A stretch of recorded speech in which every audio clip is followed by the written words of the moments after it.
Now you're watching New Eden TV. அன்பான சகோதர சகோதரிகளே, ஆண்டவராகிய இயேசு கிறிஸ்து நாமத்தில் உங்கள் அனைவரும் வாழ்த்தி வரவேற்கிறேன். இன்றைக்கான தினவசன தலைப்பு, உங்கள் அமைதியே மற்றவர்களுக்கு பரிசாகட்டும். ஆமென். அல்லேலூயா. உங்கள் அமைதியே மற்றவர்களுக்கு பரிசாகட்டும். யோவான் 5ஆம் அதிகாரம் 7ஆம் வசனத்தை நாம் வாசிப்போம். அதற்கு வியாதியஸ்தன், ஆண்டவரே, தண்ணீர் கலக்கப்படும் போது என்னை குளத்தில் கொண்டு போய் விடுகிறதற்கு ஒருவரும் இல்லை. நான் போகிறதற்குள்ளே வேறொருவன் எனக்கு முந்தி இறங்கி விடுகிறான் என்றார். அதற்கு வியாதியஸ்தன் என்ன கேட்கிறாரு? தண்ணீர் கலக்கப்படும் போது என்னை குளத்தில் கொண்டு போய் விடுகிறவன் ஒருவரும் இல்லை. யார்கிட்ட உதவி கேட்டேன், முதல் கிட்ட கேட்டேன், நான் அவங்களும் உதவி செய்யல. அப்ப 2வது முறையாக நான் உதவி கேட்டேன், அவரும் எனக்கு உதவி செய்யல. அப்போ ஒருவருமே எனக்கு உதவி செய்யல.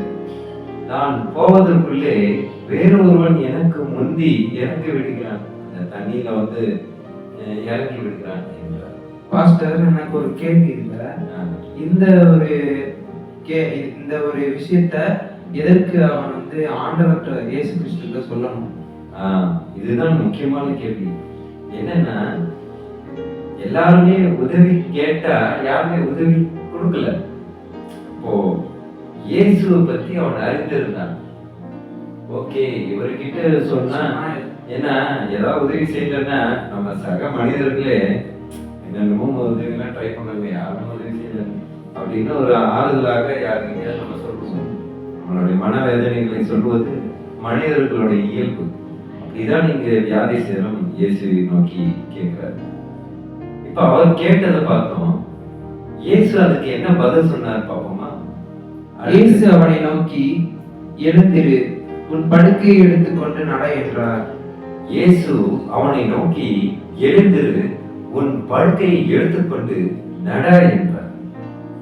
அல்லேலூயா. ஆமென். பாருங்க, மற்றவங்க கிட்ட கேட்டா பதில் வரல, ஆனா இயேசுவின் இடத்துல நம்ம உதவி கேட்டால் பதில் வரும் என்பது இது ஒரு சாட்சியான ஒரு வசனமாக இருக்கு. அப்ப இயேசு எழுந்துரு அப்படின்னு சொன்னோன்னே, ஒருவேளை அந்த வியாதிசன் இல்ல ஆண்டவரே நான் இப்படியே தான் உட்கார்ந்திருப்பேன்னு சொன்னாரா? அது அடுத்த வசனத்தை வாசிப்போம். உடனே அந்த மனுஷன் சொஸ்தமாகி தன் படுக்கையை எடுத்துக்கொண்டு நடந்து போனான். அல்லேலூயா. இங்குதான் நாம் கற்றுக்கொள்ள வேண்டிய பாடமாக இந்த தினவசனம் இருக்கிறது. உடனே அந்த மனுஷன் சொஸ்தமாகி தன் படுக்கையை எடுத்துக்கொண்டு நடந்து போனான். நாம் இயேசு இடத்திலே நாம் ஒரு விஷயம் கேட்கும் போது, எனக்கு சித்தம் உண்டு கொடுப்பதற்கு, உனக்கு சித்தம் இருக்கிறதா பெறுவதற்கு என்று கேட்பார். நம்ம விருப்பப்பட்டால்தான் ஆண்டவர் நம்ம வாழ்க்கையிலே ஒரு மாற்றத்தை கொண்டு வர முடியும். நம்ம அதுக்கு இடம் கொடுக்காமல் இருக்கும்போது யாரு இயேசுவே வந்தாலும் நாம் அந்த உதவியை பெற்றுக்கொள்ள முடியாது. அதை தான் நீங்க தெளிவாக சொல்லுகிறார். அந்த 9ஆம் வசனத்துல அந்த நாள் ஓய்வு நாளா இருந்ததுன்னு சொல்லியிருக்காங்க. எதுக்கு அந்த நாள் ஓய்வு நாளா இருந்தது அதை குறிப்பிடணும்? ஆமா, ஏன்னா அப்போ உள்ள உலகத்தின்படி இந்த ஓய்வு நாளில இந்த மாதிரியான விஷயங்கள் பண்ண மாட்டாங்க. இப்போ இயேசு அந்த ஓய்வு நாளுக்காக பார்க்கல, வியாதியா இருக்கிறவரை குணப்படுத்தணும் தான் பார்த்தாரு. அப்ப இப்போ இருக்கிற நம்ம இந்த ஞாயிற்றுக்கிழமை கூட ஓய்வு நாள் தான். ஒருவேளை இந்த ஓய்வு நாள்ல நம்ம திருச்சபைக்கு செல்ல முடியல, ஆனா ஏதோ ஒரு நன்மை யாருக்காவது கொடுக்குறோம். அதாவது உயிர் போற விஷயமா இருக்கலாம், இல்ல யாரையாவது போய் அவசரமா அட்மிட் பண்ணிருப்பாங்க. அந்த நேரத்துல இல்ல எனக்கு ஆண்டவர் தான் முக்கியம் அப்படி திருச்சபைக்கு சொல்றதை ஆண்டவர் ஒரு இதுவுமே தடையெல்லாம் பண்ணல. ஏன்னா இங்கேயும் என்ன கேட்கிறோம், மற்றவர்களுக்கு எப்படி உதவி செய்ய கற்றுக்கொள்கிறோம் திருச்சபையில். ஆனால் அதை லைவாக ஆண்டவர் வாய்ப்பு தருகிறார்.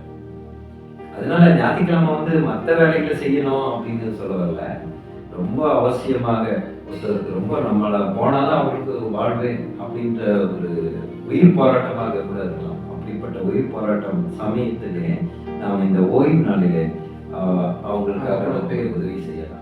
ஏன்னா திருச்சபைக்கு அன்று ஒரு நாள் போகாதது குறித்து ஆண்டவர் கேட்க மாட்டாரு. ஆண்டவர் கேட்க மாட்டார். ஏன்னா ஆண்டவருக்கு வந்து மற்றவங்களுக்கு உதவி செய்யறது ரொம்ப பிடிக்கும். அதுல பிரியமா இருக்கிறேன்னு சொல்லியிருக்கிறாரு. ஆமா, கண்டிப்பா.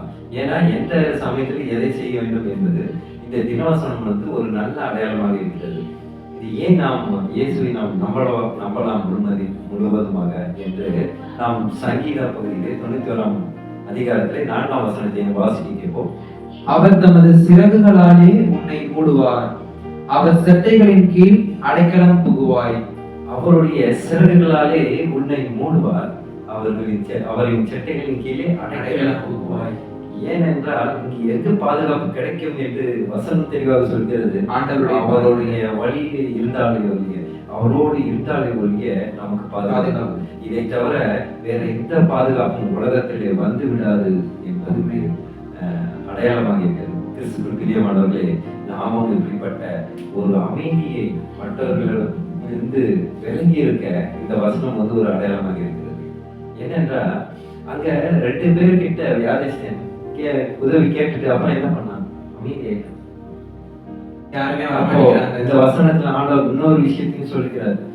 எந்த விஷய காரியங்களாக இருந்தாலும் அதில் நீங்கள் அமைதியை கடைபிடியுங்கள், கண்டிப்பாக அதற்கு உண்டான பதிலை ஆண்டவர் கொண்டு. எனக்கு கிறிஸ்துவுக்குள் பிரியமானவர்களே, நாம் அமைதியாக இருக்க வேண்டும். ஏனென்றால் ஏதாவது உதவி செய்ய கிடைக்கலன்னா நம்ம புலம்பி தள்ளிடுறோம். அது வந்து நம்ம மனிதரோட இயல்பு. ஆனால் அந்த இடத்துல அமைதியை காக்க வேண்டும். நம்மளை யாராவது அவமானப்படுத்துகிறார்களோ அமைதியை காக்க வேண்டும். நம்மளுக்கு பொருளாதார நெருக்கடி வந்து விட்டதா அமைதியை காக்க வேண்டும். இப்படி அமைதியாக இருக்கும்போது ஆண்டவர் நமக்கு இரட்டிப்பான பதில் வேண்டும். கிறிஸ்துவுக்குள் பிரியமானவர்களே, நாம் அமைதியாக இருந்து அவர் வழியில் செல்வதற்கு ஜெபிப்போமா? சோத்திரத்தாவே துதிக்கிறோம். நீங்கள் அன்பு நேசரே அப்பா, நீங்கள் இந்த யோவான் 5ஆம் அதிகாரம் 7ஆம் வசனத்தை சொல்லப்பட்டது போல அந்த வியாதிஸ்தன் எவ்வளவு அமைதியாக இருந்து உங்களுடைய உதவியை பெற்றுக்கொண்டால், அது போல நாங்களும் எங்களுக்கு தேவையான அனைத்தையும் நாங்கள் அமைதியாக இருந்து உங்களுடைய பதில் மூலியமாக நாங்கள் பெற்றுக்கொள்வோம். ஆண்டவரே, நாங்கள் விசுவாசிக்கிறதாவே நீர் ஒரு பொழுதும் எங்களை கைவிடுவதில்லை. ஆண்டவரே அப்பா, எங்களுடைய கலக்கங்களை எல்லாம் உமது பாதத்திலே நாம் வைத்துவிட்டு அப்பா உங்களுடைய பதிலுக்காக நாங்கள் காத்திருப்போம். ஆண்டவர், எத்தனை வருட காலமானாலும் சரி, எத்தனை மாத காலமானாலும் சரி, நாங்கள் தொடர்ந்து ஜெபித்து உங்களுடைய பதிலுக்காக காத்திருப்போம். ஆண்டவர், சொத்துக்கத்தாவை துதிக்கிறோம். இயேசு மூலியமா ஜெபிக்கிறோம் நல்ல பிதாவே, ஆமென்.